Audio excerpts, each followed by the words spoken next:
성경은 역설적입니다. 죽고자 하는 자는 살고 살고자 하는 자는 죽는다고 했어요. 또 높아지고자 하는 자는 낮아지고 낮아지고자 하는 자는 높아진다고 했습니다. 남에게 나눠주기를 좋아하는 자는 부유하게 된다고 했습니다. 여러분, 이건 한마디로 말해서 신앙의 선배들의 지혜가 그 속에 담겨 있음을 알 수가 있어요. 성경은 모든 말씀이 다 지혜의 말씀이지만 특별히 그 중에 욥기, 시편, 잠언, 전도, 아가 이 책들은 지혜서라 혹은 지혜 문학이라 그렇게 말하고 있습니다. 그 전달 형식은 표현 방법은 혹은 시로서 혹은 대화로서 또는 교훈적인 내용으로서 차 있습니다. 그 오늘 본문의 말씀은 역설적인 지혜가 몇 가지 기록이 되어 있습니다. 그 첫째를 본다면 오늘 본문 1절에 기록이 되어 있어요. 아름다운 이름이 보배로운 기름보다 낫다. 그렇게 말하고 있습니다. 여러분, 보배로운 기름이라는 말은 무슨 말인가 하면 당시에 이 기름은 재산의 가치를 나타내는 것이었어요. 사실 이 물질이라고 하는 것은 우리에게 매우 중요하지 않을 수가 없습니다. 그래서 돈이 많으면 존경을 받고 양반 대접을 받고 돈이 없으면 힘들게 살아가는 경우가 많습니다. 돈이 있으면 실력 있는 사람이고 돈 없으면 실력 없는 사람으로 대우받는 세상입니다. 그래서 황금 만능주의라고 말하고 있어요. 우리 예수님이 말씀하기를 이 물질에 대해서 조심하라고 말씀하면서 물질을 하나님과 더불어 대당한 위치에 놓고서 설명을 합니다. 너희가 하나님과 재물을 겸하여 섬기지 못한다. 그만큼 이 재물이라고 하는 것은 우리 인간 생활에 있어서 요긴하고 중요한 그 사실입니다.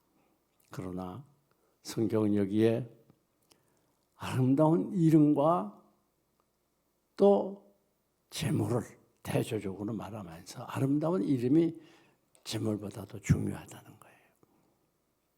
여러분, 왜 그런가 하면 이름 속에는 바로 그 사람의 삶의 내용이 있기 때문에 그래요. 그가 어떻게 살았느냐, 그가 무엇을 하면서 살았느냐, 얼마나 좋은 일을 하고 얼마나 남에게 유익을 주는 복된 삶을 살았느냐, 그가 얼마나 많은 것을 이루어 놓았는가, 그러니까 삶의 내용이 있어요. 또 이 이름에는 인격이 들어가 있습니다. 아무개 하면 그 혈기쟁이, 또 그 사람은 겸손한 사람, 그 사람은 경건한 사람이야, 기도 많이 하는 사람이야, 그 사람은 싸움꾼이야, 거짓말쟁이야. 그 이름 속에 그 사람의 인격이 있습니다. 그래서 이름이라고 하는 거 굉장히 중요해요. 우리 한국 속담에도 호랑이는 주고 가족을 남기고 사람은 주고 이름을 남긴다고 그러죠. 이름을 중요시했습니다. 사실 우리의 인생이라고 하는 건 이름을 만들어가는 삶이에요. 내가 매일매일 어떤 이름을 만들어가는가, 이것이 매우 중요하다는 말입니다. 우리가 성경을 보게 되면 마리아가 등장하게 돼요. 그 많은 성경 인물들 중에서 마리아는 뛰어난 이름을 갖게 되는 겁니다. 왜 그런가 하면 마리아가 300데나리나 되는 그 값비싼 향유를 예수님 머리에부터 부어뒀을 때 예수님께서 얼마나 기뻐하셨던지, 어디서든지 이 복음이 전파되는 건 마라, 이 여인의 행한 일도 말하여 저를 기념하라. 그 이 여인의 이름이 얼마나 유명해졌는지 몰라요. 그래서 오늘날도 이렇게 기독교 2000년 역사 동안에 설교자들이 말씀을 전할 때마다 이 여인의 이름을 말하지 않아요? 마리아. 또 여러분이 성경을 읽을 때도 역시 이 마리아를 통해서 은혜를 받게 되고 교훈을 얻습니다. 그런데 반대로 악한 이름을 남긴 사람도 있어요. 아니, 마리아가 예수님의 머리에 이 향유를 부어줄 때 옆에서 가룟 유다는 비난을 했습니다. 그 값비싼 향유 팔아서 가난한 자들에게 나누지 왜 그렇게 낭비해? 여러분, 이 가룟 유다는 제자들 중에서도 똑똑했던가 봐요. 회개를 맡고 있었어요. 그런데 그는 도둑이라고 말합니다. 그래서 그 돈 때문에 은 30냥에 예수님을 팔고 십자가에 못 박게 내어주는 천추의 악한 이름을, 더러운 이름을 남겨놓습니다. 그러니까 우리가 이 세상 살아가면서 어떤 이름을 남겨놓느냐 굉장히 중요해요. 여러분들 모두 아름다운 이름을 남겨놓으시기를 축원합니다. 다음 얘기 2절을 보니까 초상집에 가는 것보다 잔치집에 가는 것이 낫다 그랬어요. 역시 여기도 초상집과 잔치집을 대조하고 있어요. 여러분 잔치집에 가게 되면 기분이 들뜨잖아요. 흥분하기 쉽고 그러다 보니까 그만 실수하기 쉽고 자기를 잃어버리기가 쉬워요. 그래서 막 잔치집에서들 술 먹고 싸우고 그런 경우들이 종종 있지 않습니까? 그 초상집에 가게 되면 무엇이 좋은가? 왜 더 유익한가? 초상집 가게 되면 잃어버렸던 나 자신을 다시 찾게 돼요. 그래서 지금 고인을 보니까 과거에 이렇게 살았어. 나도 이제 곧 죽게 될 텐데 난 바로 살아야 되겠다. 나도 언제 죽을지 몰라. 우리가 매일매일 살아간다고 하는 건 즉 공동묘지를 향해서 죽음을 향해서 가까이 가는 거예요. 여러분 남녀노소 빈부귀천 죽지 않은 사람이 있습니까? 누구나 한 번은 다 죽게 되는 거예요. 그런데 그때와 장수를 할 수가 없어요. 언제 죽을는지 젊다고 해서 반드시 오래 사는 것도 아니고 늙다고 빨리 죽는 것도 아닙니다. 언제 죽을지 몰라요.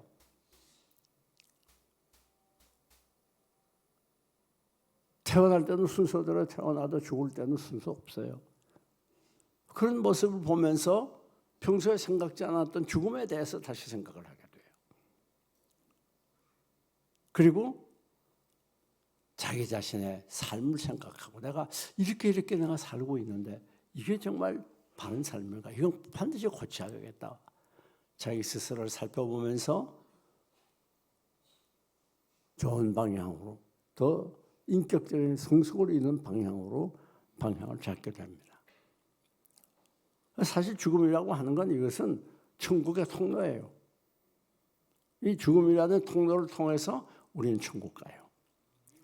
그래서 유명한 빌립보 1장 23절 4절 말씀을 보면 사도 바울이 고백을 하지 않습니까? 내가 두 사이에 끼었으니 두 사이에 끼었다는 거예요. 그런데 내 마음에서는 이것을 떠나서 주님과 더불어 가서 살 욕망이 더 많아. 그러나 내가 육체에 거하는 것이 너에게 유익하다 그래. 그게 무슨 말인가 하면 사도 바울은 이 땅의 것들에 대해서 시시하게 생각해서 배설물처럼. 그리고 천국 가서 살 소망을 가지고 그 천국 가서 살 소망에 늘 마음 간절히 사모하는 마음으로 살아갔어. 내가 속히 천국 가서 주님과 더불어 사는 게 더 좋아. 그러나 너희들을 위해서 너희들을 돌보고 가르치기 위해서 지금 육신에 거하는 거야. 그렇게 말하는 거죠. 여러분도 속히 천국 가고 싶어요? 천국 갈 때가 되면 또 안 가겠다고 머물면서 어떻게 하니 더 살라고?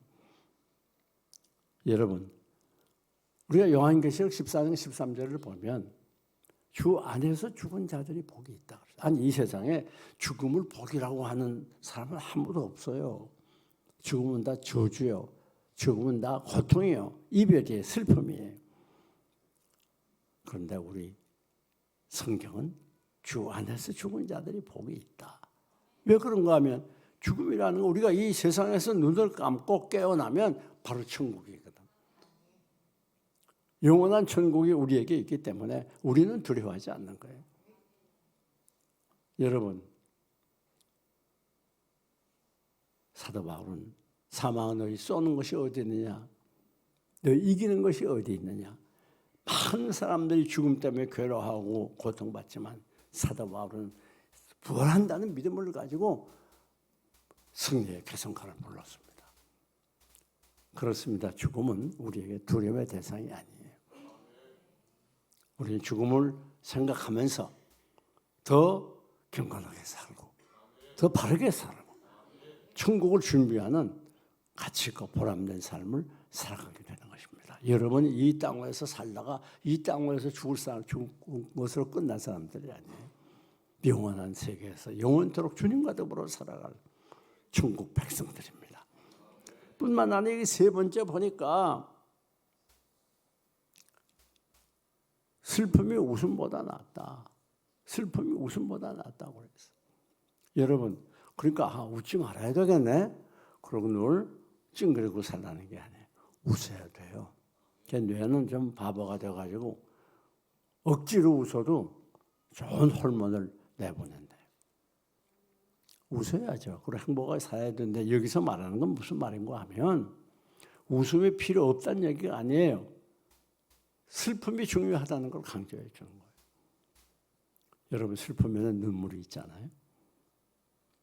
그 슬픔 속에는 진실이 담겨져 있어요.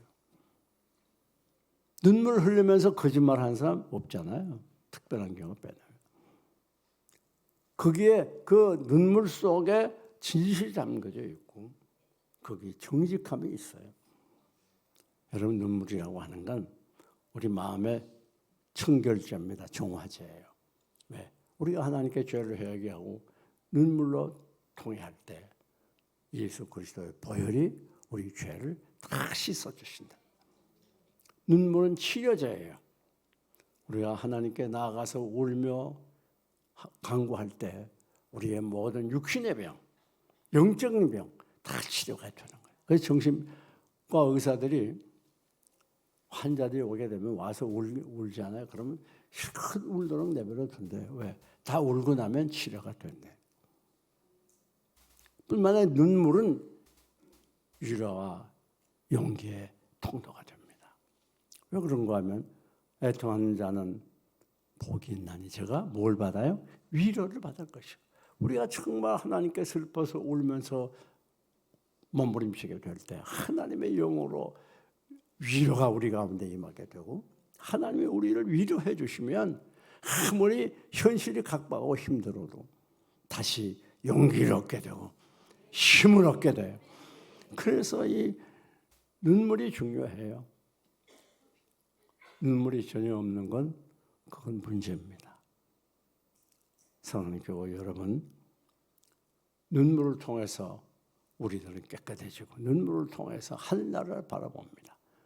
천국을 바라봐요.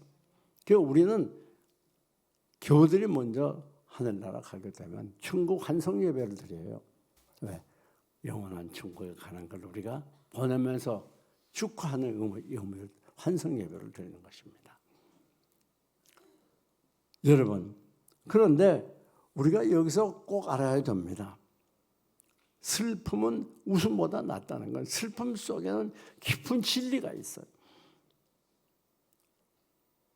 슬픔 속에서 진정한 나를 찾게 돼요. 슬픔 속에서 상대방을 이해하게 돼요.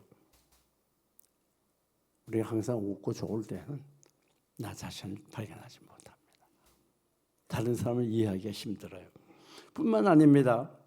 여기 4절 보니까 지혜자의 마음은 초상집에 있으되 우매자의 마음은 혼인집에 있다. 뿐만 아닙니다. 5절 지혜로운 사람의 책망을 듣는 것이 우매한 자들의 노래를 듣는 것보다 낫다. 그랬어요. 여러분 그러니까 노래하지 말라 그런 게 아니에요. 노래도 중요해요. 우리가 늘 하나님을 찬양하고 노래하는 거 얼마나 좋습니까? 그런데 그보다 더 중요한 게 뭔가 하면 책망 듣는 게 중요하단 말이에요. 책망. 여러분 왜 책망이 우리에게 중요한가? 이 책망을 우리가 바로 겸손하게 받아들임을 통해서 우리 자신을 돌이켜보게 되고 우리가 잘못을 고치게 되고 더 성장하고 발전하게 되고 더 성숙한 인격으로 나아갈 수가 있어요.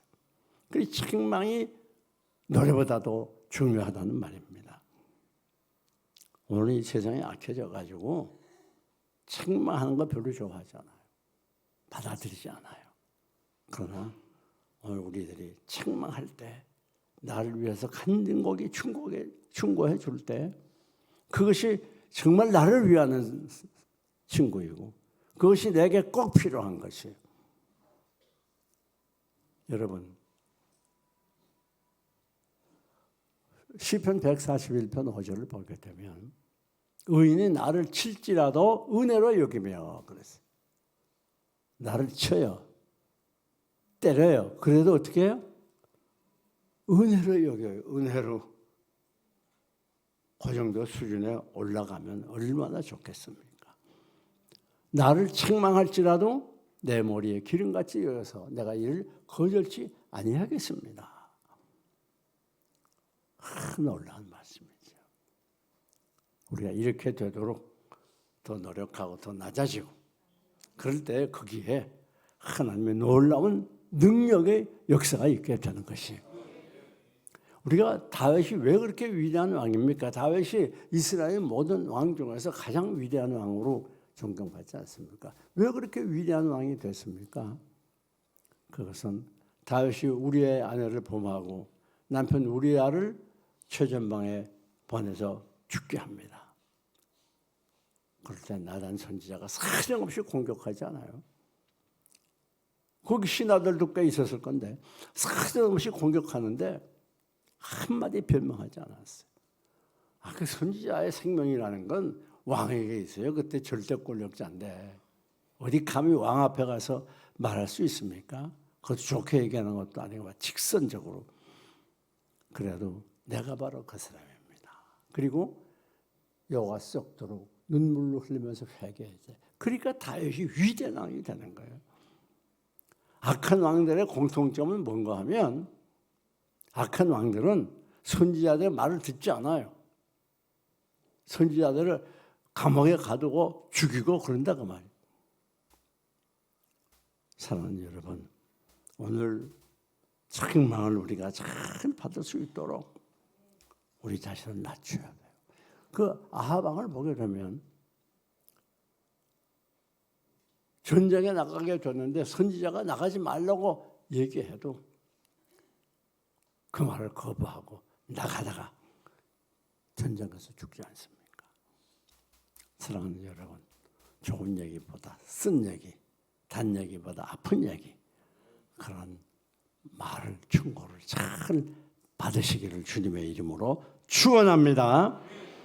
뿐만 아닙니다. 여기 보니까 일의 8절이죠. 8절. 일의 끝이 시작보다 낫고 그래서 일의 끝이 시작보다 낫단 말이에요. 그래서 우리가 욥기 8장을 5절을 보게 되면 네 시작은 미약하였으나 네 나중은 힘이 창대하리라. 시작이 시작보다 끝이 나은 거예요. 여러분 아무리 시작이 좋고 대단해도 끝이 안 좋으면 얼마나 불행한 사람입니까? 시작이 좀 부족해도 끝이 좋으면 얼마나 아름다운 삶을 살겠어요. 마무리를 잘하도록 노력하죠. 이제 우리 12월 또 연말이지 않습니까? 곧 새해를 맞이하게 되는데 금년 한 해 마무리를 잘 해야 돼요. 우리가 야곱을 보게 되면 야곱은 맨 처음에 형을 속이고 그 아버지를 속이고 장자권을 빼서 사기꾼이에요. 나쁜 사람이에요. 그런데 이 야곱이 마지막에 어떻습니까? 이스라엘 민족의 조상인 12아들을 낳았죠. 그리고 이스라엘 민족의 최고 조상이 됐어요. 그러니까 마지막에 아들 요셉이 애굽에서 국무총리가 되니까 애굽에 내려가서 인생 노년기를 얼마나 화롭게 살았겠습니까? 그리고 드디어 야곱이 죽었을 때에 저 가나안까지 그 자기 고향 가서 묻히지 않습니까? 그 애굽의 대단한 고관 백작들 할 것 없이 많은 사람들이 같이 가서 국가적인 장례식을 하잖아요. 여러분 언제라도 우리가 기억해야 되는 건 시작보다 마지막이 중요하다. 그 마지막 마무리를 잘한다는 게 쉬운 게 아니에요. 비행기도 이륙은 쉽지만 난 착륙은 힘들다고 그러잖아요. 왜? 안개도 끼고 뭐 그러니까 힘들다고 그래요. 가끔 가다가 착륙하다 사고 나는 경우가 있잖아요. 인생의 마무리를 잘한다는 건 쉬운 게 아니에요. 우리가 평소에 노력하고 하나님께 간구해서 마무리가 잘 되도록 해야 될 것입니다. 말씀을 정리합니다. 우리 아름다운 이름, 보배로운 기름보다 아름다운 이름을 선택하시고 뿐만 아닙니다. 우리들이 잔치집보다 초상집을 더 자주 가시고 거기서 많은 것을 배우고 또 웃음보다 슬픔을 택하고 지혜자의 책망을 우매자의 노래보다 더 귀히 여기고 그래서 어떤 책망도 쓴 말도 잘 받아들이고 소화하고 자기 성장에 요긴하게 사용하시고 뿐만 아니라 일의 시작보다 마무리를 더 잘해서 여러분의 인생이 지혜자로서 승리자 행복자가 되시기를 주님의 이름으로 축원합니다.